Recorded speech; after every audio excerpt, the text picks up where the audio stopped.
الحمد لله نحمده ونستعينه ونستغفره ونؤمن به ونتوكل عليه ونعوذ بالله من شرور أنفسنا ومن سيئات أعمالنا من يهده الله فلا مضل له ومن يضلله فلا هادي له واشهد ان لا اله الا الله وحده لا شريك له واشهد ان محمدا عبده ورسوله اما بعد فاعوذ بالله من الشيطان الرجيم بسم الله الرحمن الرحيم يا أيها الذين آمنوا لا تتخذوا آباءكم وإخوانكم أولياء إن استحبوا الكفر على الإيمان ومن يتولهم منكم فأولئك هم الظالمون قل إن كان آباؤكم وأبناؤكم وإخوانكم وأزواجكم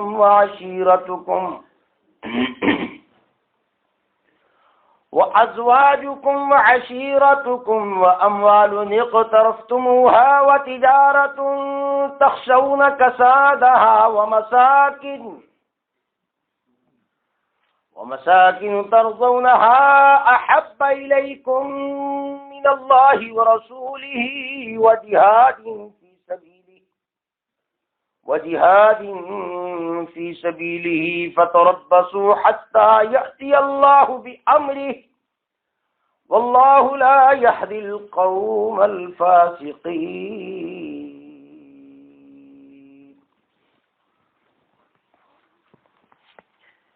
سورہ توبہ 10واں پارہ، 2 آیات آپ کے سامنے تلاوت کی ہیں۔ سورہ توبہ کی 23 اور 24 نمبر آیات، 2 آیتیں آپ کے سامنے تلاوت کی ہیں۔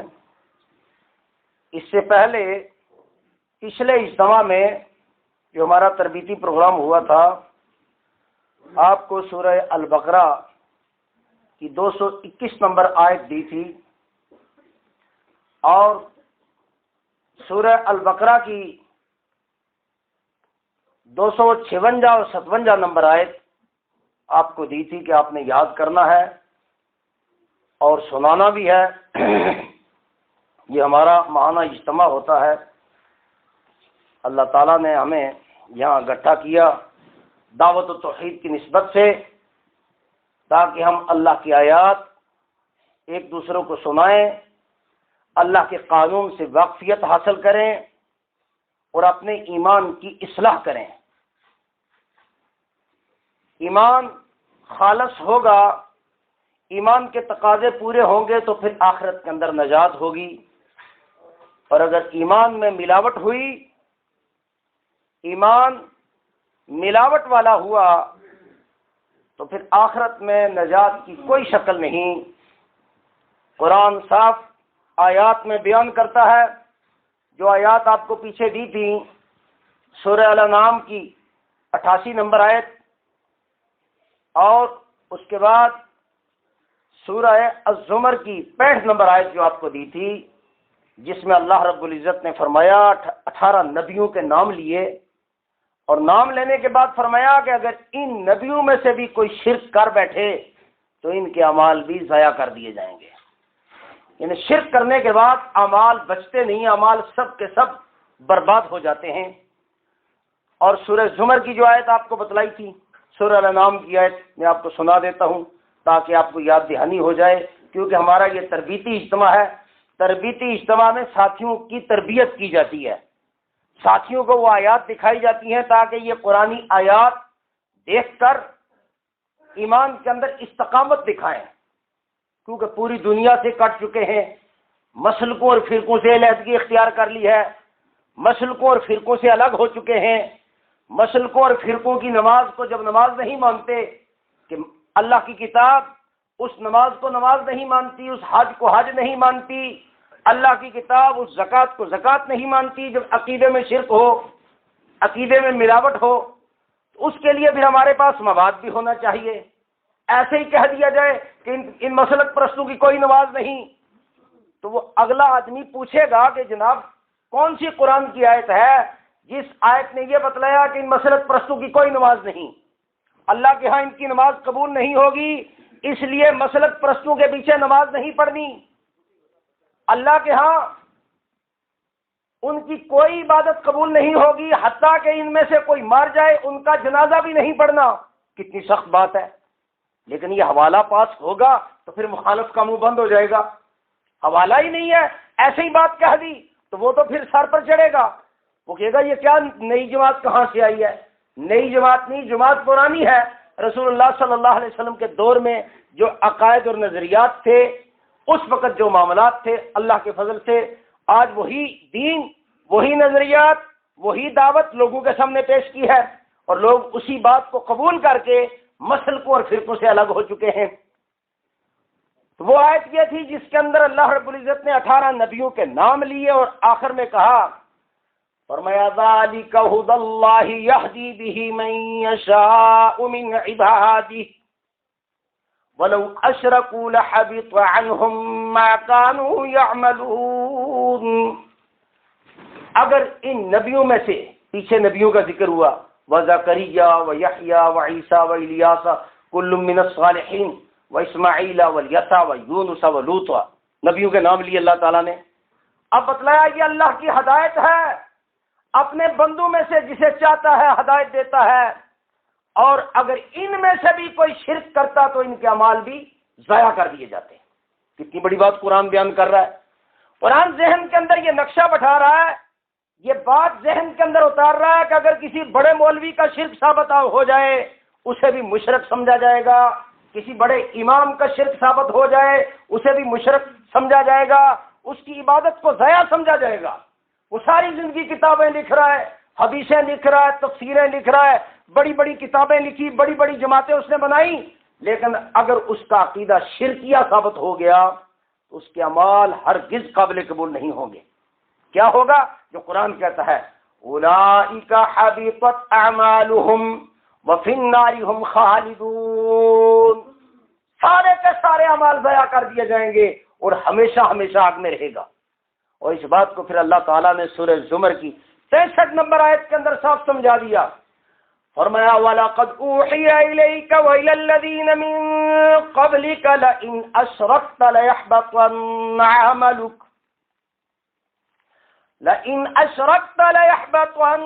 عَمَلُكَ وَلَتَكُونَنَّ مِنَ الْخَاسِرِينَ۔ کہ نبی صلی اللہ علیہ وسلم، آپ سے پہلے جو انبیاء علیہ السلام آئے ہیں ان کو بھی میں وحی کر کے یہ بات سمجھا چکا ہوں، یہ ان کی طرف بھی میں نے وحی کی، اور آپ کو بھی یہی وحی کر رہا ہوں، آپ کو بھی وہی مسئلہ سمجھا رہا ہوں۔ کیا مسئلہ سمجھایا؟ قرآن نے جو مسئلہ سمجھایا غور کرنے والی بات ہے۔ جو بڑے بڑے مولویوں کو دیکھ کر جی انہوں نے بڑا دین کا کام کیا ہے، یہ احمد بن حنبل نے بڑا دین کا کام کیا ہے، یہ ابن کثیر ابن قیم نے بڑا دین کا کام کیا ہے، ان کے شرکی عقائد بھی ثابت ہو رہے ہیں، لیکن کہتے ہیں انہوں نے دین کا بڑا کام کیا ہے، ان پر کیسے فتویٰ لگایا جائے؟ قرآن بات سمجھاتا ہے، سارے مسلکوں اور فرقوں کے اعمال کو سامنے رکھ کر قرآن بات سمجھاتا ہے کہ اگر کسی کا شرک ثابت ہو گیا، کوئی مسلک پرستی کے شرک میں پایا گیا، اکابر پرستی کے شرک میں پایا گیا، قوم پرستی کے شرک میں پایا گیا، اور کوئی عقیدے کی خرابی اس کے اندر پائی گئی، تو اس کے اعمال کو برباد سمجھنا ہے، اس کی کوئی نیکی اللہ کے ہاں قابل قبول نہیں۔ اے نبی صلی اللہ علیہ وسلم، آپ کو وحی بھیج کر ہم یہ بات سمجھاتے ہیں۔ کیا وحی بھیجی؟ لَئِنْ أَشْرَكْتَ لَيَحْبَطَنَّ عَمَلُكَ وَلَتَكُونَنَّ مِنَ الْخَاسِرِينَ، کہ اگر آپ نے بھی شرک کیا تو آپ کے اعمال بھی ضائع کر دیے جائیں گے اور آپ بھی خسارہ پانے والوں میں سے ہو جائیں گے۔ قرآن کے الفاظ ہیں، قرآن کے الفاظ کس انداز سے قیامت تک آنے والوں کو قرآن بتلا رہا ہے کہ یہ علامے اور مفتی، یہ مسلک اور فرقے بنانے والے، ان کو دیکھ کر کہیں دھوکہ نہ کھا دینا کہ جناب دھوکہ پڑ گیا تو ہو سکتا ہے جی یہ اللہ کے ہاں پیارے ہوں، چلو ان کے پیچھے نماز پڑھ لی جائے۔ مسئلہ چھپانے والے، مسئلہ حق کو گول کرنے والے، لوگوں کو فرقوں کے اندر بانٹنے والے، لوگوں کو قرآن و حدیث سے دور کرنے والے، لوگوں کو کوئی علامہ اٹھتا ہے اور لوگوں کو کیا مرزائی بنا دیتا ہے، دوسرا علامہ اٹھتا ہے شیعہ بنا دیتا ہے، تیسرا علامہ اٹھا بریلوی بنا دیا اس نے، علامے اور مفتی نے، اور جناب پھر علامہ اٹھا دوسرے مسلک کا علامہ اور مفتی اٹھا اس نے دیوبند بنا دیا، اور پھر دوسرا علامہ اور اٹھا اور مسلک پرستوں میں سے علامے اٹھے، بڑے بڑے مفتی اٹھے، انہوں نے اہل حدیث بنا دیا۔ بھائی کس بنیاد پر علیحدگی اختیار کی ہے؟ جی یہ مشرک ہیں، مرزائیوں سے علیحدگی اختیار کر لی شیعہ نے کہ جناب یہ کافر ہیں، شیعہ سے بریلوی اور دیوبندی اہل حدیث الگ ہو گئے، مسجد الگ بنا لی کہ یہ کافر ہیں، یہ صحابہ کے گستاخ ہیں، یہ قرآن کو اصلی قرآن نہیں مانتے، اس لیے ہمارا شیعہ سے کوئی تعلق نہیں ہے۔ تو شیعہ مسلک بھی بنانے والا بھی تو ایک علامہ ہے، وہ مسلک بنانے والا بھی تو ایک مفتی ہے جس نے شیعہ مسلک ایجاد کیا، اور بریلوی مسلک بنانے والا وہ بھی تو بڑا علامہ ہے، علامہ احمد رضا خان بریلوی، اور اس کی جماعت پورے ملک کے اندر دنیا میں پھیلی ہوئی، علامے مفتی شیخ الحدیث۔ تو دیوبندی ان سے جدا ہو گئے، کس بنیاد پر جدا ہوئے کہ جناب یہ شرک کرتے ہیں، یہ اللہ کے نبی صلی اللہ علیہ وسلم کو حاضر ناظر مانتے ہیں، اللہ کے نبی صلی اللہ علیہ وسلم کو مختار کل مانتے ہیں، اللہ کے نبی صلی اللہ علیہ وسلم کی بشریت کے انکاری ہیں۔ جی یہ سارے مسئلے قرآن سے ثابت ہیں، ان کی بشریت ثابت ہے، مختار کل اللہ کے سوا کوئی نہیں، یہ نبی کو مختار کل مانتے ہیں۔ اس بنیاد پر ہم نے مسجد کو الگ کیا،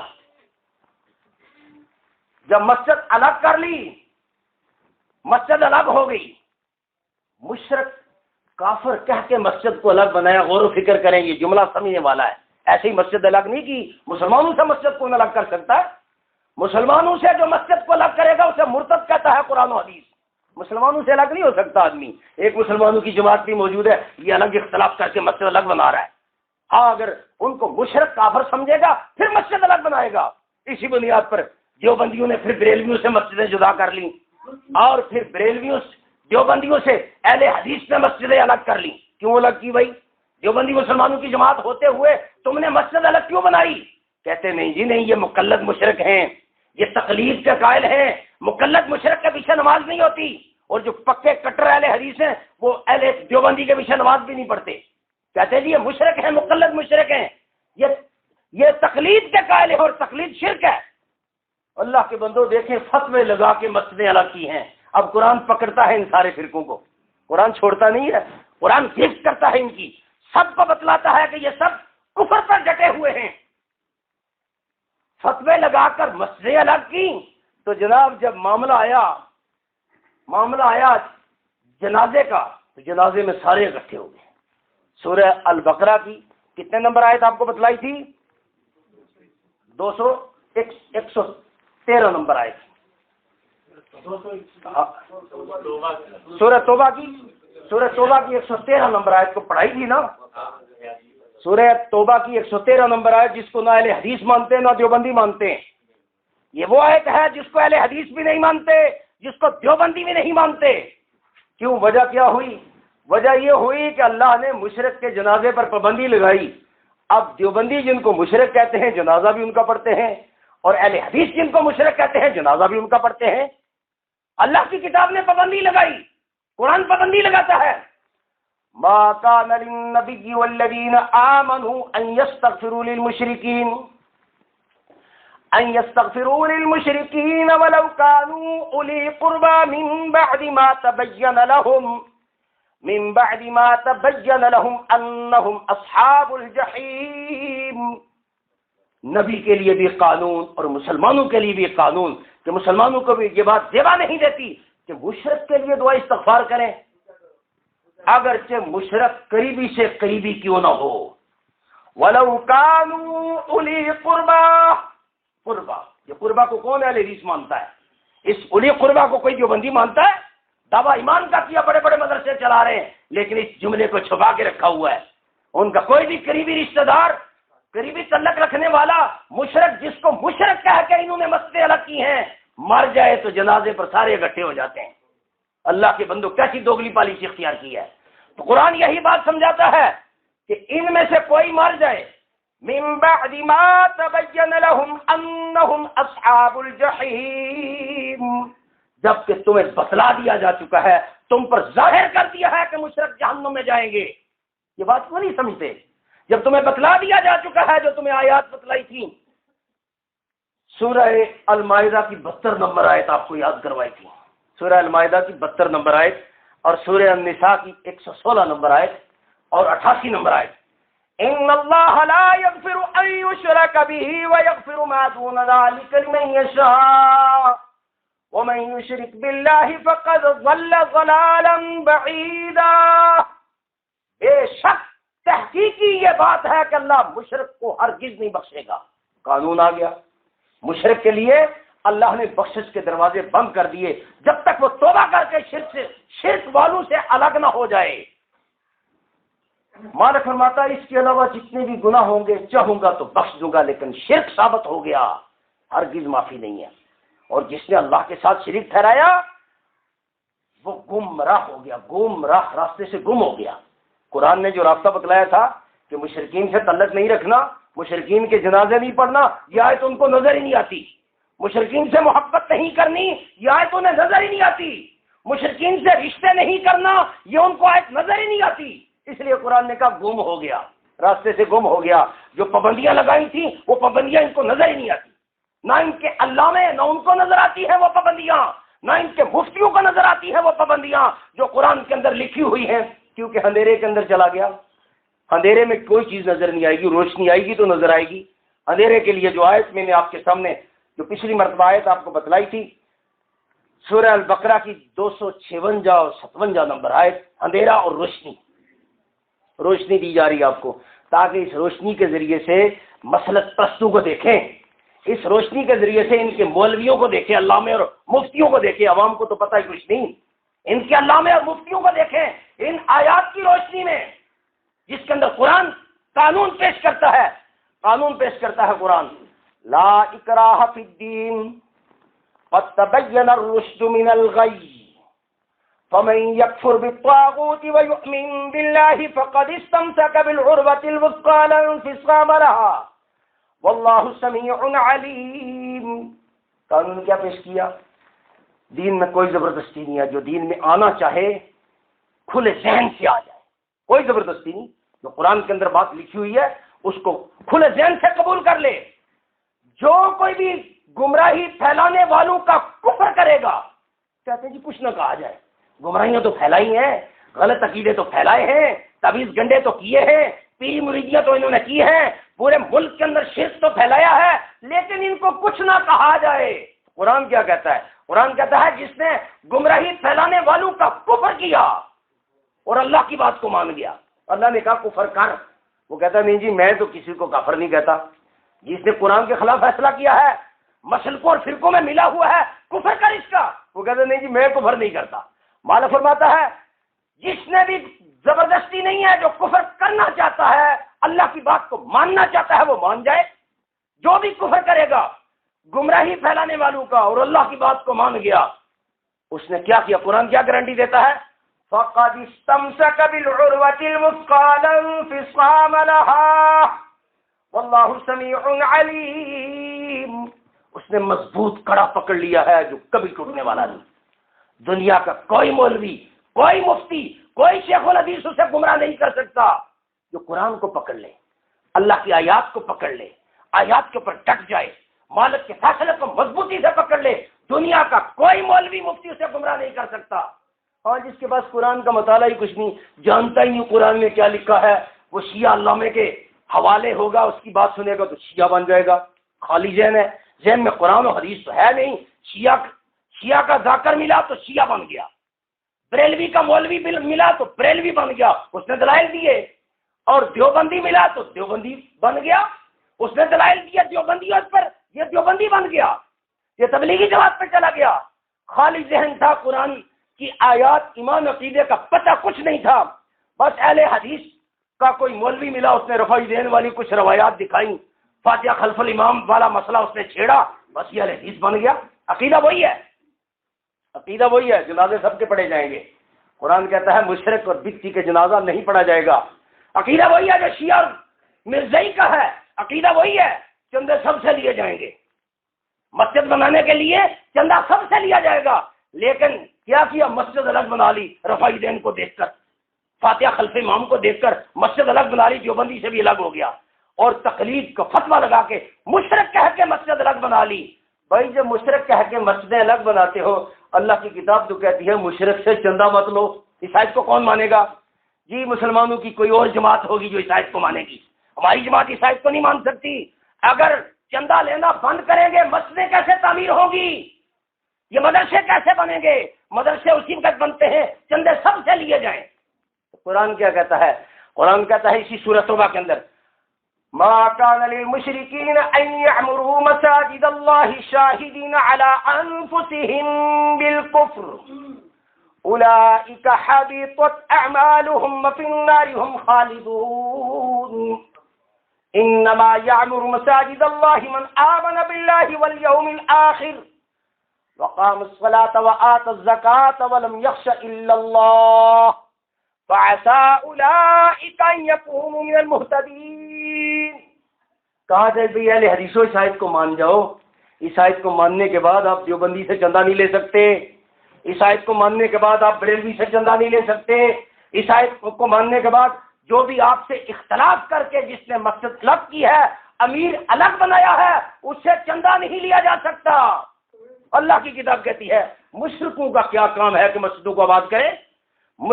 مسجدوں کو آباد کرنا مشرک کی ذمہ داری نہیں، مسجد کو تعمیر کرنا مشرک کی ذمہ داری نہیں۔ اگر مشرک 100 مسجدیں بنائے پھر بھی جہنمی، 1000 مسجد بنائے پھر بھی جہنمی، ساری زندگی مسجدیں ہی بناتا رہے پھر بھی جہنمی، قرآن کہتا ہے اس کے سارے اعمال ضائع کر دیے جائیں گے۔ اولئک حبطت اعمالهم، اگر اس جملے کو اہل حدیث اور دیوبندی مان جاتے تو کبھی بریلویوں سے اور دوسرے مسلک سے چندہ نہ لیتے، اس جملے کو نہیں مانتے، جملے کے اندر ہے ان کے سارے اعمال ضائع کر دیے۔ تو جو چندہ دے اسے چندہ واپس کر دینا چاہیے نا، کہ بھائی جی یہ چندہ واپس لیں، آپ کا چندہ ہماری مسجد میں نہیں لگ سکتا، آپ کے عقیدے میں شرک ہے، شرک والوں کا چندہ اللہ کے گھر میں نہیں لگ سکتا، آپ 100 مسجدیں بنائیں پھر بھی جہنم میں جائیں گے، آپ کو ہم دھوکہ نہیں دینا چاہتے، آپ نماز پڑھیں روزہ رکھیں پھر بھی جہنمی، کیوں؟ قرآن سے اختلاف کرتے ہیں آپ، مسلمانوں کی جماعت سے اختلاف کرتے ہیں آپ، مسلمانوں کے امیر سے آپ اختلاف کرتے ہیں، مشرکوں کے ساتھ آپ ملے ہوئے ہیں، آپ ساری زندگی مسجدیں بناتے رہیں، مدرسے بناتے رہیں، آپ جائیں گے جہنم کے اندر۔ یہ بات کون کھولے؟ یہ بات کھولیں گے پھر چندہ نہیں ملے گا، یہ بات کھولیں گے پھر جناب وہ آگے سے لوگ مخالف ہو جائیں گے، چندہ نہیں ملے گا تو پھر مسجدیں کیسے بنائیں گے اور مدرسے کیسے چلائیں گے؟ مدرسوں کی خاطر، مسجد بنانے کی خاطر کیا اب آیت کو چھپا لیا، آیت کھول کے بیان ہی نہیں کی جاتی، ان کی مسجدوں میں یہ آیت بیان نہیں ہو سکتی، کیوں؟ آیت بیان ہوگی چندے پر پابندی لگے گی، قرآن کی آیت بیان ہوگی، یہ جنازے پر پابندی والی آیت بیان ہوئی، اختلاف پڑ جائے گا۔ کتنے اہل حدیث ہیں جو مشرکوں کے جنازے نہیں پڑھتے؟ کتنے دیوبندی ہیں جو مشرکوں کے جنازے نہیں پڑھتے؟ جنازے تو اہل حدیثوں اور دیوبندیوں کو چھوڑو، ان کے مولوی بھی پڑھنے کے لیے پہنچے ہوتے ہیں۔ اہل حدیث کا مولوی مشرک کا، جن کو وہ مشرک کہتے ہیں، مشرک کا جنازہ پڑھنے کے لیے پہنچا ہوا ہے، اور دیوبندی کا مولوی جنازہ پڑھنے کے لیے پہنچا ہوا ہے۔ بھائی قرآن کی آیت کہاں گئی؟ یہ تو تمہارے خلاف جو مسلک تھا، جو خلاف جماعت تھی، اس کا آدمی مرا ہے، آپ اس کا جنازہ کیوں پڑھتے ہیں؟ قرآن کی آیت کہاں گئی؟ کہتے نہیں جی اس پر آیت پر چلنا بڑا مشکل ہے، قرآن میں مسئلہ تو موجود ہے، چلنا بڑا مشکل ہے، اس پر عمل کرنا بڑا مشکل ہے۔ یہ اللہ کی کتاب بیان یہی کرتی ہے کہ ایمان والے وہ ہوتے ہیں جو آیات کو چھپاتے نہیں ہیں، ایمان والے وہ ہوتے ہیں مسئلے کو کھولتے ہیں، اور یہ اللہ کی مسجدوں میں یہ بات کھولی جاتی ہے۔ مسلک پرستوں کی مسجدوں میں یہ تھوڑی آیتیں کو کھول سکتا ہے۔ کسی اہل حدیث کو کہا جائے کہ جناب آپ کی مسجد میں ہم درس دیں گے، قرآن کی آیات کھولیں گے، لیکن یہ آیتیں ہم نے کھولنی ہیں، وہ کہے گا جی ہرگز یہ آیتیں آپ اس مسجد میں نہیں کھول سکتے، اختلاف پڑ جائے گا، چندے پر اختلاف ہو جائے گا، جنازے پر اختلاف ہو جائے گا۔ اور رشتہ دینے والی آیت جو آپ کو پیچھے بتلائی تھی، اور رشتہ دیتے ہیں، سب ایک دوسرے کو رشتے دے رہے ہیں۔ اللہ کے بندو، یہ آپ کو تربیت اس لیے کی جا رہی ہے کہ یہ مسلک پرست قانون توڑ دیتے ہیں، ایمان والے قانون نہیں توڑتے۔ فرمایا ما کان للمشرکین ما کان ولا تنكحوا المشركات حتى يؤمن ولا أمة مؤمنة خير من مشركة ولو أعجبتكم ولا تنكحوا المشركين حتى يؤمنوا ولا عبد مؤمن خير من مشرك ولو أعجبكم أولئك يدعون إلى النار والله يدعو إلى الجنة والمغفرة بإذنه ويبين آياته للناس لعلهم يتذكرون۔ یہ سورہ البقرہ 221 نمبر آیت آپ کے سامنے تلاوت کی ہے۔ یہ وہ آیت ہے جس آیت سے تمام اہل حدیث اختلاف کرتے ہیں، یہ وہ آیت ہے جس سے تمام دیوبندی اختلاف کرتے ہیں، اس آیت سے اختلاف ہے۔ اگر اس آیت کو مان جائیں، کسی مشرک رشتہ دار کو اپنی بہن بیٹی کا رشتہ نہیں دے سکتے، جس کو یہ مشرک کہہ کے الگ ہوئے ہیں کوئی رشتہ نہیں دے سکتا۔ لیکن اس آیت کو نہ مولوی بیان کرتا ہے نہ لوگوں کو خبر ہے قرآن میں یہ لکھا ہوا ہے۔ جب آیت پیش کی جاتی ہے تو اس کو گول کر جاتے ہیں۔ یہ کسی ایک مسجد میں یہ آیت کھولی نہیں جاتی۔ اللہ کے بندوں، چھپایا ہوا ہے ان آیات کو۔ مت نکاح کرو مشرکہ عورتوں سے جب تک وہ ایمان نہ لے آئے۔ مومنہ لونڈی بہتر ہے۔ وَلَا أَمَةٌ مُؤْمِنَةٌ خَيْرٌ مِّن مُّشْرِكٍ وَلَوْ أَعْجَبَكُمْ، مومنہ لونڈی بہتر ہے اگرچہ مشرکہ تمہیں کتنی ہی پسند کیوں نہ ہو، کتنی ہی پسند ہے مشرکہ، مومنہ لونڈی بہتر ہے۔ وَلَا تُنكِحُوا الْمُشْرِكِينَ حَتَّى يُؤْمِنُوا وَلَا عَبْدٌ مُؤْمِنٌ خَيْرٌ مِّن مُّشْرِكٍ وَلَوْ أَعْجَبَكُمْ، اور مت نکاح کرو مشرک مردوں کے ساتھ۔ مومن غلام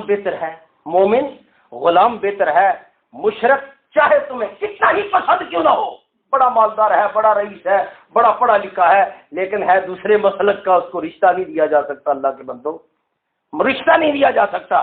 سارے مسلک آیات کو توڑ دیتے ہیں۔ اللہ کے فضل سے آپ کی تربیت یہی کی جا رہی ہے کہ جو مسلمانوں کی جماعت میں شامل ہو اسے چاہیے کہ ان آیتوں کو مضبوطی سے پکڑ کے رکھے، خود بھی یاد کرے، اپنے گھر میں اپنے بچوں کو یہ آیات یاد کروائے، تاکہ وہ بچے قرآن کی مخالفت کر کے ایسے نہ کہیں کہ ہم نے رشتہ داروں میں شادی کرنی ہے۔ وہ بچے اور بچیاں اس آیت پر ڈٹ جائیں، اور اگر والد کہے بھی کہ میں نے رشتہ لگانا ہے تو بچے ڈٹ جائیں، نہیں ابا جی مشرکوں کے ساتھ ہم رشتہ نہیں کریں گے، ہم نے قرآن کی آیت مان لی ہے، ہم قرآن کے انکاری مسلک پرست نہیں ہیں۔ فرقہ پرستوں کی قرآن تشریح کرتا ہے، کیا تشریح کرتا ہے قرآن کہتا ہے أَفَتُؤْمِنُونَ بِبَعْضِ الْكِتَابِ وَتَكْفُرُونَ بِبَعْضٍ، کیا کرتے ہیں؟ بعضی آیتوں کو مانتے ہیں اور بعضی آیتوں کا کفر کرتے ہیں۔ بعضی آیتوں کو مانتے ہیں، ہاں نماز روزے والی آیتیں، حج والی آیتیں، زکوٰۃ والی آیتیں، غریبوں کی مدد کرنے والی آیتیں، جائیداد والی آیتیں، یہ آیتیں مانتے ہیں، لیکن بعضی آیتوں کا کفر کرتے ہیں۔ جنازہ نہیں پڑھنا، اس آیت کو کفر کر دیا۔ مشرک کو رشتہ نہیں دینا، اس آیت کا کفر کر دیا۔ مشرک سے علیحدگی اختیار کرنی ہے، اس آیت کا کفر کر دیا۔ مشرک کے پیچھے نماز نہیں پڑھنی، اس آیت کا بھی کفر کر دیا۔ قرآن حوالہ دیتا ہے، بعضی آیتوں کو مانتے ہیں اور بعضی آیتوں کا کفر کرتے ہیں۔ قیامت تک کے لیے قرآن باقی رہے گا نا، قیامت کے آخری انسان کو بھی اللہ دعوت پہنچا رہا ہے کہ دیکھو اگر ایسے لوگ مل جائیں، ایسے مسلک اور فرقے مل جائیں تو ان سے علیحدگی اختیار کرنی ہے، ان کا ساتھ نہیں دینا، ان سے الگ ہو جانا ہے۔ مت نکاح کرو مشرک مردوں کے ساتھ اگر یہ تمہیں وہ کتنے ہی بھلے لگیں، کتنے ہی پسند کیوں نہ ہو۔ مومن غلام بہتر ہے، یہ مومن غلام ہے لیکن ہے دوسرے خاندان کا، دوسرے قبیلے کا مومن غلام ہے، کمزور ہے، غریب ہے، کمزور ہے، کوئی اعلیٰ عہدے پر نہیں، کوئی اچھی نوکری نہیں، لیکن ہے غریب سا، لیکن اللہ فرماتا ہے یہ بہتر ہے۔ کیوں؟ جو مشرک کے ساتھ رشتہ داری کرو گے، ایک تو ایمان سے فارغ ہو گیا، رشتہ کرتے ہی ایمان سے نکل گیا، قرآن کا انکار کر گیا، مسلمان نہیں رہا۔ مولوی دھوکہ دے تو دیتا رہے، قرآن دھوکہ نہیں دیتا۔ جب مشرک کے ساتھ رشتہ داری کی، مشرک کو بیٹی کا رشتہ دیا، ایمان سے نکل گیا۔ کون؟ وہ باپ دینے والا بھی اسلام سے نکل گیا، وہ ماں رشتہ کروانے والی بھی اسلام سے نکل گئی، کیونکہ اللہ فرماتا ہے یہ مومنوں پر رشتے میں نے مشرکین کے ساتھ حرام قرار دے دیے ہیں۔ وَحُرِّمَ ذَلِكَ عَلَى الْمُؤْمِنِينَ، یہ مومنوں کے رشتے مشرکوں پر اللہ نے حرام قرار دے دیے ہیں۔ اور سورہ ممتحنہ کی کتنے نمبر آیت میں نے آپ کو بتلائی تھی؟ 10 نمبر آیت۔ اس کو بھی ان مسلک پرستوں میں کوئی مانتا ہے؟ ایک بھی نہیں مانتا۔ وہ آیت آپ کے سامنے آپ کو یاد ہوگی، اس لیے یاد دہانی کروا رہا ہوں۔ پچھلے درس میں آپ کو میں نے وہ آیت یاد کروائی تھی جس میں اللہ فرماتا ہے ایمان والو، وہ عورتیں جب تمہارے پاس آ جائیں ہجرت کر کے، یا ایھا الذین آمنوا اذا جاءکم المؤمنات مہاجرات فامتحنوہن اللہ اعلم بایمانہن۔ قرآن کیسا نقشہ پیش کرتا ہے، اے ایمان والو، وہ عورتیں جو گھر بار مشرکوں کا چھوڑ کر آ جائیں، گھر چھوڑ دیا، مشرک خاوند کا گھر بھی چھوڑ دیا، بچے وغیرہ سب چھوڑ کے آ گئی، اللہ فرماتا ہے میں ان کے ایمان کو خوب جانتا ہوں، جب آپ کے پاس آ جائے تو ان کا امتحان کر لو۔ کیا کرو اس کا امتحان کر لو۔ نبی صلی اللہ علیہ وسلم نے عمر رضی اللہ کی ڈیوٹی لگائی تھی کہ جاؤ ان کا امتحان کرو۔ اگر یہ مومنہ ہے تو کافر پر حرام ہے، اگر یہ مشرکہ ہے تو پھر مشرکوں کے حوالے، مومنہ ہے تو کافر پر حرام کر دیا اللہ نے۔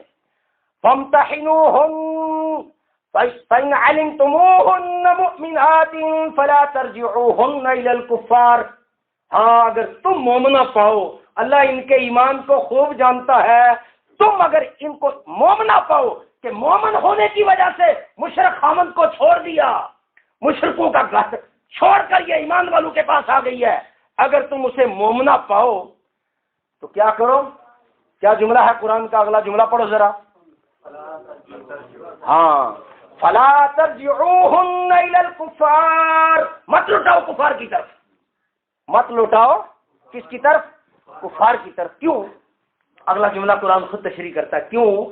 لا ہن حل لہم ولا ہم یحلون لہم، یہ مومنہ اس کافر پر حلال نہیں، وہ کافر اس مومنہ پر حلال نہیں۔ اللہ نے رشتہ تڑوا دیا، نکاح اللہ نے تڑوا دیا، طلاق لینے کی ضرورت ہی نہیں ہے۔ آج اللہ کا شکر ہے عدالتوں میں بھی یہی قانون پڑا ہوا ہے، کوئی عورت جا کر عدالت میں کہہ دے کہ میں اس خامد کے ساتھ نہیں رہنا چاہتی، اللہ نے یہ قانون مسلمانوں کی آسانی کے لیے ان کی اسمبلیوں سے پاس کروا دیا، کیونکہ اللہ کسی پر اس کی طاقت سے زیادہ اس پر بوجھ نہیں ڈالتا۔ کوئی عورت جا کر کہہ دے میں اس خامد کے ساتھ نہیں رہنا چاہتی، جج اس کی فراغت کروا دے گا، خامد نہ طلاق دے، جج اسے جو ہے آزاد کروا دے گا، لیکن اسے حق مہر چھوڑنا پڑے گا جو قرآن کہتا ہے یہ اس پر حلال نہیں، وہ اس پر حلال نہیں۔ دو جملے قرآن نے بیان کیے، یہ اس پر حلال نہیں۔ ہو سکتا ہے کوئی کہے جی یہ حلال نہیں، پہلے حرام ہو گیا، دوبارہ نکاح کر لو، ہو سکتا حلال ہو جائے۔ قرآن کہتا نہیں، وہ مشرک بھی اس پر حلال نہیں۔ دو جملے قرآن نے بیان کیے، لا ہن حل لہم ولا ہم یحلون لہم وآتوہم ما انفقوا، جو حق مہر اس نے دیا ہے واپس لوٹا دو۔ جج بھی یہی کہتا ہے، کہتا اچھا عورت آزاد ہونا چاہتی ہے، حق مہر واپس لوٹا دے، آزاد ہو جائے گی۔ اس نے یہی مال خرچ کیا نا، مال خرچ کرنے کی وجہ سے وہ حق بنا ہے، مال اس کا واپس لوٹا دو۔ قرآن بھی یہی کہتا ہے، جو اس نے خرچ کیا وہ اس کو واپس دے دو۔ اب یہ قرآن کا قانون ہے۔ اب کتنے اہل حدیث ہے کہ کوئی ایک اہل حدیث کو دنیا میں ثابت کر دے جس نے اپنی بہن بیٹی دیوبندی سے چھڑوا لی ہو؟ بہن بیٹی دیوبندیوں کو مشرک کہہ کے تو الگ ہوئے ہیں، ایسی تو الگ مسجد تو نہیں بنتی۔ مسلمانوں کے ہوتے ہوئے دوسری مسجد کی کیا ضرورت ہے؟ مشرک کہہ کے، مقلد مشرک کہہ کے مسجدیں الگ بنائی ہیں، لیکن رشتہ اسی دیوبندی کو دیا جا رہا ہے۔ کتنے اہل حدیث نے ایک اہل حدیث بتلائے کوئی کہ جناب فلاں اہل حدیث نے بریلویوں سے، رشتہ دار بریلویوں سے اپنی بہن بیٹی کو چھڑوا لیا؟ اگر وہ مشرک کے نکاح میں ہے، اس عورت کو مشرکہ ہی کافرہ ہی سمجھا جائے گا۔ جو اسے مسلمان کہے گا اس کا ایمان ختم ہو گیا، قرآن پر ایمان نہیں۔ قرآن کہتا حلال ہی نہیں، وہ کس وجہ سے حرام ہوئی، وہ کس وجہ سے کافرہ ہوئی؟ اللہ کہتا حلال نہیں، وہ کہتا حلال ہے، اس وجہ سے یہ کافر ہوا۔ اللہ کہتا ہے یہ حرام ہے، وہ کہتا میں حرام نہیں مانتا۔ وہ لڑکی کہتی ہے میں حرام نہیں مانتی، میں تو رشتہ کروں گی، میرا رشتہ تو اس کے ساتھ ہے۔ اللہ کے حرام کو جب کوئی حرام نہیں مانتا اسے کیسے مسلمان کہا جائے؟ اللہ کا شکر ہے اس جماعت کے اندر آپ کو ایسے لوگ ملیں گے ڈٹنے والے، اس میں بھی جو کمزور ہوتے ہیں، جو رشتے کر دیتے ہیں، ہم ان کو جماعت سے نکال دیتے ہیں، ان کو مسلمان نہیں سمجھتے۔ وہ کہتے ہیں جی اس نے کون سا کفر کیا؟ بھائی اس نے تھوڑا کفر کیا، بیٹی اپنی مشرک کے حوالے کر دی، نماز مشرک کے پیچھے پڑھ لی، جنازہ مشرک کا پڑتا ہے، قرآن کے قانون توڑتا ہے، مسلمان کیسا ہے؟ مسلمان اللہ کے قانون تو نہیں توڑتا۔ اس لیے نبی صلی اللہ علیہ وسلم سے صحابی نے پوچھا کہ یا رسول اللہ صلی اللہ علیہ وسلم، اگر یہ فرقے میرے دور ہی میں پیدا ہو جائیں، فرمایا ان قریب میری امت بھی فرقوں کے اندر بٹ جائے گی۔ یہود و نصارہ کے، یہودیوں کے 71 فرقے تھے، نصارہ کے 70 فرقے تھے، ایک فرقہ ان کا جنتی تھا، باقی 71 جہنمی۔ اور جن کے 71 تھے یہود کے، ان کے 70 جہنمی اور ایک جنتی۔ میری امت کے 72 فرقے جہنمی ہوں گے۔ ان 72 فرقوں کے علامے بھی ہوں گے، مفتی بھی ہوں گے، بڑے بڑے علم والے بھی ہوں گے۔ فرمایا 72 فرقے میری امت کے جہنمی ہوں گے، ایک جماعت جنت میں جائے گی۔ کون سی؟ فرمایا من ہی یا رسول اللہ۔ صحابہ نے سوال کیا یا رسول اللہ صلی اللہ علیہ وسلم وہ کون سی جماعت ہوگی جو جنت میں جائے گی؟ فرمایا ما انا علیہ وصحابی، وہ جماعت میرے اور میرے صحابہ کے طریقہ پر ہوگی۔ کوئی دنیا کا مولوی ثابت کرے، ایک مولوی دنیا کا کوئی علامہ سے علامہ، مفتی سے مفتی ثابت کر، سب مفتی سے مفتی ثابت کرے کس صحابی نے مشرک کو بیٹی کا رشتہ دیا، کس صحابی نے مشرک کا جنازہ پڑھا، کس صحابی نے مشرک کے پیچھے نماز پڑھی؟ فتوے خود لگا کے مسجدیں الگ بناتے ہو ظالمو، اور جناب نماز میں سارے اکٹھے ہو جاتے ہو۔ ایک جناب بریلوی پڑھا رہا ہوتا ہے، دیوبندی پڑھا رہا ہوتا ہے، سورہ فاتحہ والضالین آمین کی باری آتی ہے تو پیچھے سے 2 اہل حدیث بولتے ہیں آمین، اونچی آمین کہتے ہیں۔ بھائی پتہ نہیں کہ اس مشرک کے پیچھے نماز ہوتی نہیں ہے۔ تمہارے اس مولوی نے اتنی بات بھی نہیں بتلائی کہ مشرک کے پیچھے نماز نہیں ہوتی۔ یہ دیوبندی آمین کو مانتے ہی نہیں، ان کے پیچھے یہ اہل حدیث نماز پڑھ رہا ہے اور آمین کہہ رہا ہوں جی۔ کہتے نہیں جی نماز پڑھنی ہے جی، جماعت کا ثواب حاصل کرنا ہے، کرو پھر مرزائی کے پیچھے بھی پڑھو، سب کے پیچھے پڑھو۔ دھوکہ دیتے ہو، ورکاؤ مار راکین والی آیت پیش کر کے رکوع کرنے والوں کے ساتھ رکوع کرو، مرزائی کے ساتھ رکوع کرو، پھر شیعہ کے ساتھ رکوع کرو، قبر چٹ کے ساتھ رکوع کرو، قبر کی پوجا والے کے ساتھ رکوع کرو۔ کیوں دھوکہ دیتے ہو اپنی جانوں کو؟ اللہ کے بندوں قرآن تو مسئلہ صاف کرتا ہے، اس لیے قرآن کا نام ہی اللہ نے کیا نام رکھا ہے؟ فرقان، حق اور باطل کے اندر فرق کرنے والی کتاب۔ تو صحابی نے پوچھا یا رسول اللہ صلی اللہ علیہ وسلم اگر مسلمانوں کی جماعت بھی نہ ملے، پہلے فرمایا تلزم جماعت المسلمین و امامہم، مسلمانوں کی جماعت، جماعت المسلمین، اہل حدیث دیوبندی بریلوی نہیں، اہل سنت نہیں، حدیث بخاری کے اندر فرمایا تلزم جماعت المسلمین و امامہم، مسلمانوں کی جماعت اور اس کا امیر مل جائے اس کی پیروی کرنا۔ صحابی کہتا ہے یا رسول اللہ صلی اللہ علیہ وسلم جماعت بھی نہ ملے، امیر بھی نہ ملے، پھر کیا کروں؟ یہ کب کی بات ہو رہی ہے؟ پہلی صدی کی بات ہو رہی ہے۔ صحابی اپنی زندگی کی بات سنا رہا ہے، ورنہ رسول اللہ صلی اللہ علیہ وسلم فرماتے کہ نہیں صحابی ایسے نہیں ہوگا، یہ قیامت تک مسلمانوں کی جماعت مشہور اور چلتی رہے گی، اس کو یہ بات ہی نہ کہتے۔ کہتا ہے یا رسول اللہ جماعت بھی نہ ملے، یہ امت ان قریب فرقوں میں بٹ جائے گی، میں کیا کروں؟ فرمایا جماعت بھی نہ ملے، امیر بھی نہ ملے تو پھر کیا کروں یا رسول اللہ صلی اللہ علیہ وسلم؟ فرمایا فاعتزل کل فرقہ کلھا، تمام فرقوں سے الگ ہو جانا، تمام فرقوں سے الگ ہو جانا۔ تو جماعت کا ثواب کہاں گیا؟ دھوکہ دیتے جی جماعت کا ثواب 27 نمازوں کا ثواب جاتا ہے، پڑھنا ہے جو بھی مشرک ہو اس کے پیچھے پڑھ لینی ہے نماز، جماعت کا ثواب جا رہا ہے۔ تمام فرقوں سے الگ ہو جانا، اس حدیث کو کون مانے گا؟ اس حدیث پر جب مولویوں کو بھی پکڑا جاتا ہے نا، خاموش ہو جاتے ہیں، کہتے ہیں جی پھر ایسا امام تو اس دور میں نہیں ملتا، سارے مولوی بے بس ہو جاتے ہیں۔ قرآن کا جواب کون دے؟ قرآن کا مقابلہ کیسے کرے؟ ہم تو اپنی مرضی سے یہ باتیں کر رہے ہیں، اللہ کے بندوں قرآن میں لکھی ہوئی ہے، اس لیے قرآن میں لکھی ہوئی باتوں پر جماعت کو تیار کر رہے ہیں کہ اللہ کے بندو ان آیات کو مان جاؤ۔ اور جیسے بھائیوں نے آپ کی تربیتی پروگرام کے اندر بھی جو بیان ہوا ہے، وسیلے کے عقیدے کو شرک قرار دیا گیا، آپ کے سامنے مقررین نے تقریریں کی ہیں، عذاب برزخ بھائی نے ثابت کیا کہ برزخ میں عذاب ہوتا ہے۔ بہت سارے اہل حدیث آپ کو ملیں گے، بہت سارے دیوبندی ملیں گے جو کہیں گے جی ہم بھی وسیلے کو نہیں مانتے، جی ہم بھی ڈائریکٹ اللہ کو پکارتے ہیں۔ اچھا جو وسیلے کو مانتے ہیں ان کا پھر کفر کرو، کہتے نہیں جی یہ کام بڑا مشکل ہے، کفر نہیں کر سکتے۔ بہت سارے اہل حدیث آپ کو ملیں گے جو یہ کہیں گے جناب ہم بھی اس قبر کے اندر عذاب نہیں مانتے، عالم برزخ میں مانتے ہیں، روح کے ساتھ سب کچھ ہوتا ہے، جسم کے ساتھ کچھ نہیں ہوتا۔ اب ایک عام آدمی پھنس جائے، کہتا ہاں جی یہ تو ساری باتیں مانتا ہے، اس کو مشرک کیسے کہا جائے؟ یہ تعویذات کو بھی نہیں مانتا، یہ مشرک کو مشرک بھی کہتا ہے اور وسیلے کو بھی نہیں مانتا، اور جناب یہ عذاب بھی روح کے ساتھ مانتا ہے، اس کو کیسے مشرک کہا جائے؟ اس سے پھر سوال کیا جائے یہ جو مشرک دوسرے جو وسیلے کو مانتے ہیں، مردے کو زندہ مانتے ہیں، روح لٹانے کے قائل ہیں اور جناب یہ ایصال ثواب کے قائل ہیں، کیا ان کو وہ مشرک کافر سمجھتا ہے؟ ان سے الگ ہوا ہے، اس کے جنازے وہ چھوڑتا ہے، یہاں آ کے سارے پھنس جاتے ہیں۔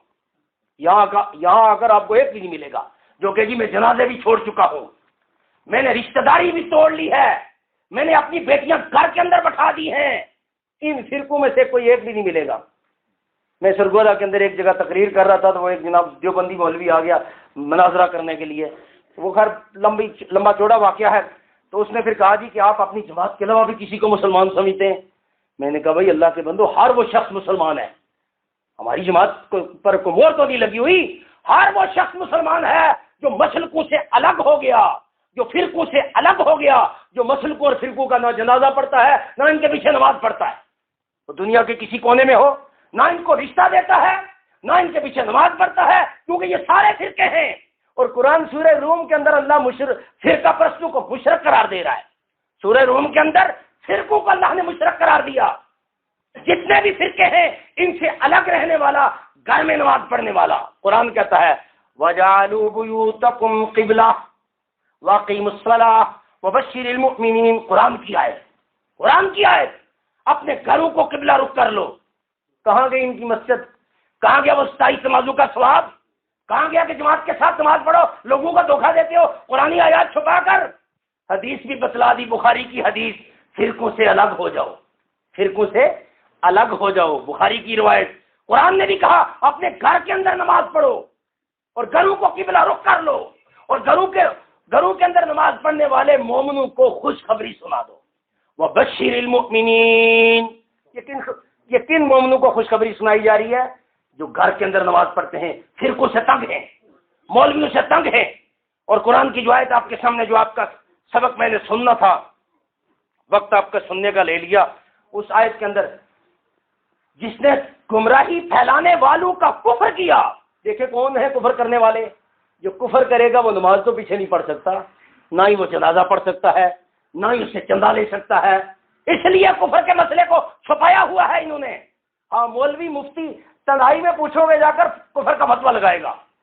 اگر کہا جائے جناب مولوی صاحب یہی فتویٰ ذرا ممبر رسول سے جمعے والے دن آپ بیان کر دیں لوگوں کے سامنے کہ اہل حدیث ہی مسلمانوں کی جماعت ہے، باقی کوئی جماعت نہیں ہے، اور کسی سے چندہ نہیں لیا جائے گا، کسی کا جنازہ نہیں پڑھا جائے گا۔ قرآن کی آیات ہیں، اس بنیاد پر ہم نے جماعت بنائی ہے۔ اللہ کے بندہ مولوی اپنی جگہ مان جائے گا اگر کہیں کہ ممبر رسول سے کھڑا ہو کے یہ قرآن کی آیتیں اپنی مسجد میں نہیں بیان کر سکتا، کہتا ہے مجھے مسجد سے نکال دیا جائے گا۔ کیوں؟ دوسرے مولویوں نے بیان نہیں کیا، میں کیسے بیان کروں؟ ساری جماعت بیان نہیں کرتی، میں کیسے بیان کروں؟ مسجد سے چھٹی ہو جائے گی۔ قرآن یہی تو کہتا ہے ان الذين يكتمون ما انزلنا من البينات والهدى، سورہ البقرہ، بینات من الہدى والفرقان اولئک یلعنهم اللہ ویلعنهم اللاعنون۔ وہ لوگ چھپاتے ہیں جو کچھ اللہ نے نازل کیا، چھپاتے ہیں جو کچھ اللہ نے نازل کیا۔ اللہ نے اپنے بندوں کے لیے کھول کھول کے اپنی آیات سنا دی تھی، کھول کھول کے مسئلہ بیان کیا۔ اللہ فرماتا ہے میری لعنت ہے ان کے اوپر۔ ہم اپنے جماعت والوں کو بھی یہی بات کہتے ہیں، اللہ کے بندو اللہ کی لعنت کے مستحق نہ ہونا۔ کوئی یہ نہ کہ آیت مولویوں کے لیے ہے، سب کے لیے ہے جو اس کی زد میں آئے۔ غیر اللہ کی جب نیاز آ جائے، غیر اللہ کی پلیٹ آ جائے، 11ویں کے چاول آ جائے، وہ ایسے ہی رکھنی لینی پلیٹ، مسئلے کو چھپانا نہیں ہے، پلیٹ واپس کرنی ہے کہ جناب قرآن نے اسے منع کیا ہے، قرآن حرام قرار دیتا ہے۔ جس نے پلیٹ رکھ لی، پلیٹ گھر میں رکھ لی اور خالی کر کے واپس دے دی، اس نے مسئلہ حق چھپایا۔ حق چھپانے والوں پر اللہ کی لعنتیں برستی ہیں۔ مسئلہ کھولے گا کون؟ جب یہ ایمان والا بھی مسئلہ چھپا رہا ہے، مسئلہ کھولے گا کون؟ کسی نبی نے آنا ہے مسئلہ کھولنے کے لیے؟ کوئی نبی نے آ کر نئی جماعت بنانی ہے یا کسی فرشتے نے آ کر مسئلہ کھولنا ہے؟ نہیں، یہی امت محمدیہ جن کے لیے اللہ فرماتا ہے قُلْ هَٰذِهِ سَبِيلِي أَدْعُو إِلَى اللَّهِ عَلَىٰ بَصِيرَةٍ أَنَا وَمَنِ اتَّبَعَنِي وَسُبْحَانَ اللَّهِ وَمَا أَنَا مِنَ الْمُشْرِكِينَ۔ کہہ دیجیے میرے پیغمبر صلی اللہ علیہ وسلم، اعلان فرما کے دنیا والوں کو بتلا دیجیے یہ ہے میرا راستہ، سیدھا راستہ، اس کی اتباع کرو، قرآن والا راستہ، حدیث والا راستہ۔ اور راستوں پر مت چلو، یہ ہے میرا راستہ۔ جس نے مجھے رسول مانا، جس نے مجھے پیغمبر مانا، اس کی بھی یہی ڈیوٹی ہے، میری دعوت کو پھیلائے، میری ذمہ داری کو قبول کرے۔ جو میری ذمہ داری تھی دعوت کو پھیلانا، دعوت کو کھولنا، اللہ کی باتیں لوگوں کے سامنے بیان کرنی، یہ میرے امتی کی بھی یہی ڈیوٹی ہے۔ اللہ کے بندو، امتی کی بھی وہی ڈیوٹی ہے۔ تو جو پلیٹ لے لے اس کا کیا منافق؟ وہ منافق ہوا، مسلمان ہوا۔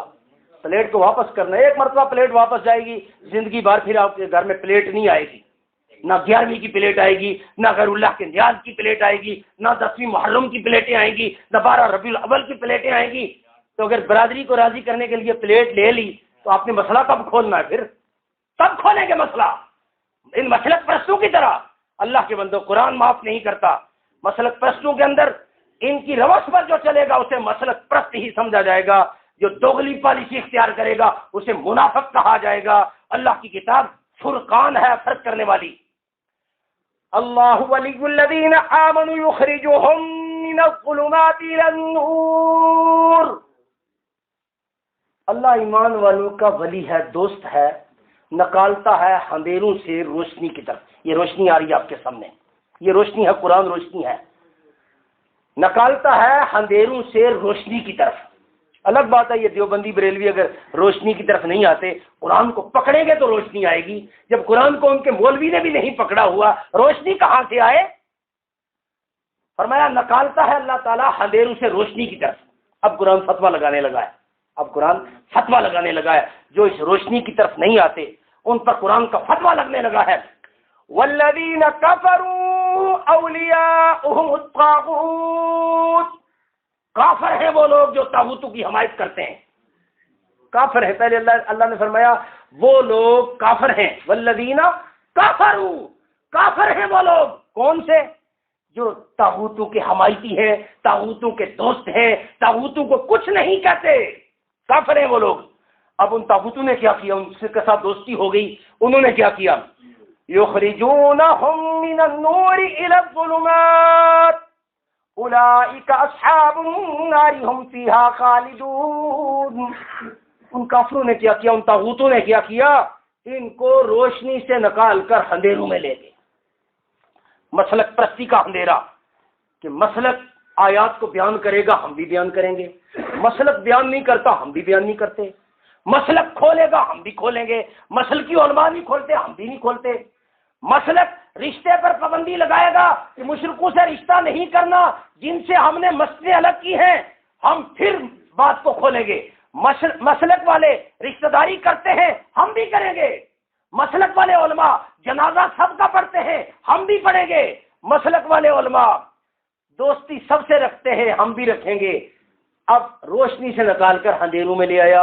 وہ کہتا اللہ کے بندوں میں نے تو قرآن پڑھا ہے، قرآن تو ایسے لوگوں کو کافر قرار دیتا ہے۔ تو اس کا مفتی کیا جواب دیتا ہے؟ کہتا میں زیادہ پڑھا ہوں، آپ زیادہ پڑھے ہوئے ہیں، آپ کے پاس سند ہے؟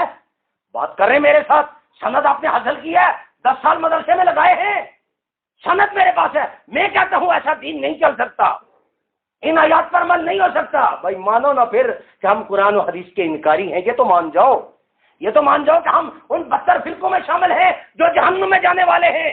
مسلمانوں کی جماعت کوئی سودے بازی نہیں کرتی۔ اس لیے قرآن کیا بیان کرتا ہے؟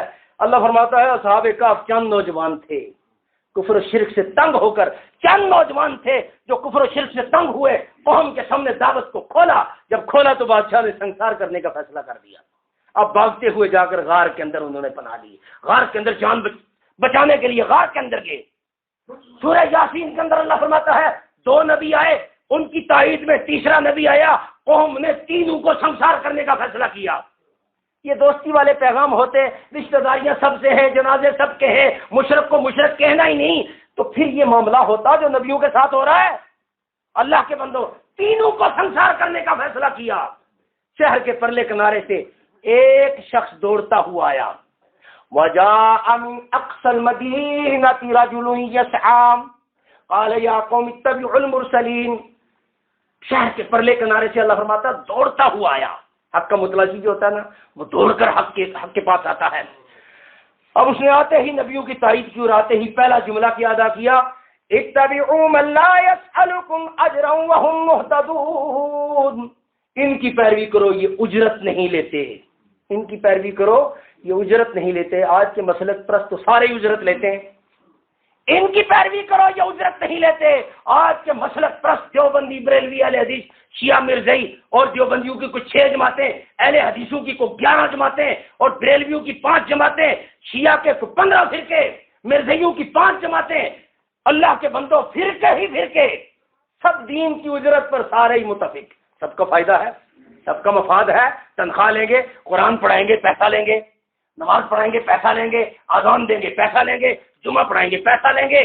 اس اللہ کے بندے نے کیا کہا؟ ہزاروں سال پہلے بات ہوئی، اللہ نے قرآن کے اندر قانون بنا دیا۔ یہ اللہ کا بندہ کہتا ہے ان کی پیروی کرو، دیکھو یہ اجرت نہیں لیتے، یہ کسی معاوضے کا سوال نہیں کرتے اور یہ ہدایت یافتہ لوگ ہیں۔ آگے 23ویں پارے کے شروع میں اللہ نے اس کا عقیدہ بیان کیا، اس کے بعد اس اللہ کے بندے نے کھڑے ہو کر اعلان کیا، کہتا ہے سنو اے میری قوم کے لوگوں سنو۔ کیا سنایا اس نے؟ سنایا اپنا عقیدہ اور ایمان لوگوں کے سامنے بیان کیا، اعلان کر کے کہتا ہے انی آمنت بربکم فاسمعون، سنو لوگوں میں ایمان لا چکا ہوں ان نبیوں کی دعوت پر۔ بس ایمان لانا ہی تھا۔ کیا ایمان تھا؟ کہ فرقوں سے الگ، مسلکوں سے الگ، جماعتوں سے الگ، اکیلا تنہا نبیوں کا ساتھ دیتا ہے۔ قوم والوں نے شہید کر دیا، اور شہید ہونے کے ساتھ ہی اللہ نے قرآن کے اندر بتلایا پھر میں نے اس کے ساتھ کیا معاملہ کیا۔ قیل ادخل الجنہ قال یا لیت قومی یعلمون بما غفر لی ربی وجعلنی من المکرمین۔ اللہ نے فرمایا، کہا گیا ہے کہ چل جنت میں داخل ہو جا۔ بھائی کا موضوع تھا نا عذاب برزخ، یہ آیت ہے، چل جنت میں داخل ہو جا۔ یہ نہیں کہا چل قبر کے اندر تجھے لے جاتے ہیں، قبر ہی تیری جنت بنا دی جائے گی، چل جنت میں داخل ہو جا۔ اب جنت میں جانے والوں کے ساتھ جنت میں پہنچنے کے بعد وہ قوم کا خیر خواہ کہنے لگا، کاش میری قوم کو پتہ چل جائے میرے رب نے مجھے بخش دیا۔ اور عذاب برزخ کی علامت آگے بیان ہو رہی ہے، میرے رب نے مجھے بخش دیا اور مجھے عزت والوں میں داخل کر دیا، عزت والوں میں، اکیلی قبر میں نہیں، عزت والوں میں داخل کر دیا۔ جہاں بہت سے عزت والے پہلے رہتے تھے میں بھی انہی کے ساتھ شامل ہو چکا ہوں۔ اللہ کے بندو، قبر میں جنت بنانے والے یہ مسلک پرست مولوی، مسلک پرست مولوی، جیسے بھائی نے کہا تھا 3 فٹ نیچے کھدائی کرتے ہیں برزخ نکل آتی ہے، 40-50 فٹ 200 فٹ نیچے پانی آتا ہے کنویں کا، کہتے نہیں جی زمین سے پانی آ رہا ہے، کوئی نہیں کہتا جی برزخ سے پانی آ رہا ہے۔ بھائی کی مثالیں تھی، بڑی زبردست مثالیں تھیں۔ اللہ کے بندو، ان کی برزخ 2 فٹ نیچے جا کر برزخ بن جاتی ہے۔ یہ دیکھیں یہ قرآن کیا کہتا ہے، قرآن کی بات، مولوی کی بات نہیں کسی مسلک کی۔ جنت میں پہنچ گیا اور جا کر کہتا ہے کاش میری قوم کو پتہ چل جائے میرے رب نے مجھے بخش دیا اور مجھے عزت والوں میں داخل کر دیا۔ قرآن کے اندر قانون محفوظ ہو گیا۔ تو اللہ کے بندو، فرمایا کافر ہیں وہ لوگ جو طاغوتوں کی حمایت کرتے ہیں۔ یاد رہے گی نا آیت، سورہ البقرہ کی کتنے نمبر آیت ہے؟ یہ 256 اور 57 نمبر آیت۔ یہ آج سننی تھی لیکن ٹائم زیادہ ہو گیا اس لیے سن نہیں سکا۔ انشاءاللہ اگلی مرتبہ یہ آپ سے آیات دہرائی کرائی بھی جائیں گی اور انشاءاللہ آپ سے سنی جائیں گی۔ اور مشرک سے نکاح نہیں کرنا، مشرک کو رشتہ نہیں دینا، یہ کتنے نمبر آیت ہے؟ 221 نمبر آیت۔ مشرک کا جنازہ نہیں پڑھنا، یہ کتنے نمبر آیت ہے؟ 113 نمبر آیت۔ اور جنازے کے لفظ، بعض جگہ مولوی کہتا ہے یا عام آدمی کہتا ہے جی جنازے کے لفظ دکھاؤ جی، وہاں تو ہے نا ان یستغفروا للمشرکین، ان یستغفروا للمشرکین ولو کانوا اولی قربا، قریبی سے قریبی کوئی مر جائے اس کے لیے مت دو استغفار کرو۔ تو بعض لوگ کہتے ہیں نہیں جی یہاں تو استغفار سے منع کیا گیا ہے، جنازے کا لفظ کہاں ہے؟ مولوی سوال کرتا ہے، ہم لوگ بھی سوال کرتے ہیں جی جنازے کا لفظ دکھائیں، تو یہ جنازے کا لفظ کس آیت کے اندر ہے؟ 83 نمبر آیت، یاد رکھنا 83 نمبر کھول کے سامنے رکھنی ہے۔ یہ دیکھو جنازے کا لفظ بھی دکھا دیا ہے، قرآن سے دکھایا ہے، اللہ کا فتویٰ دکھایا ہے، ظالموں اب مان جاؤ۔ وَلَا تُصَلِّ عَلَىٰ أَحَدٍ مِّنْهُمْ مَاتَ أَبَدًا وَلَا تَقُمْ عَلَىٰ قَبْرِهِ، قبر کے لفظ بھی آگے، جنازے کے لفظ بھی آگے، مت نماز جنازہ پڑھیں ان میں سے کوئی مر جائے، کن میں سے؟ حالانکہ مشرکوں میں سے نہیں، مشرکوں کا تو سوال ہی نہیں ہوتا کہ جنازہ پڑھے، منافقین جو مشرکوں سے ملے ہوئے رشتے بھی دے دیتے ہیں اندرونی طور پر، اور مشرکوں کے جنازے بھی پڑھ لیتے ہیں، مشرکوں سے دوستیاں بھی نبھاتے ہیں اور ایمان والوں کے ساتھ بھی ملے ہوئے ہیں، ان کے جنازے پر بھی پابندی لگ گئی۔ جو پہلی صف میں آ کر نماز پڑھتے تھے. بعض لوگ کہتے ہیں جی اس میں تو عبداللہ بن ابی ہے. ہاں بھائی ہم نے کب کہا کوئی اور ہے؟ عبداللہ بن ابی تھا. لیکن بتلاؤ یہ عبداللہ بن ابی جماعت کے ساتھ نماز نہیں پڑھتا تھا؟ جی پڑھتا تھا. پہلی صف میں نہیں آتا تھا؟ جی آتا تھا. جہاد میں نہیں جاتا تھا؟ جاتا تھا. کلمہ نہیں پڑھتا تھا؟ پڑھتا تھا. قرآن نہیں پڑھتا تھا؟ پڑھتا تھا. اس کا جنازے پر پابندی کیوں لگی؟ مشرک کے جنازے کا تو سوال ہی پیدا نہیں ہوتا کہ مشرک کا جنازہ پڑھا جائے یا مشرک کو بیٹی کا رشتہ دیا جائے. ایسے منافقین کو بھی رشتہ نہیں دیا جاتا. ایسے منافقین کے جنازے پر بھی پابندی لگ چکی ہے، قرآن نے لگائی. اور اللہ کا شکر ہے اس زمین کے اوپر اب ایسی جماعت موجود ہے جو ان آیات پر عمل کرنے والی ہے. جو آیات آپ کے سامنے پڑھی تھی، ایسی جماعت زمین کے اوپر موجود ہے اللہ کے فضل سے. مخلوقوں میں سے آپ کو کوئی نہیں ملے گا. ایک شخص کا مطالبہ کیا جائے، ایک شخص بھی ایسا نہیں ملے گا جو ہاں ایسا مل سکتا ہے جو مخلوقوں سے الگ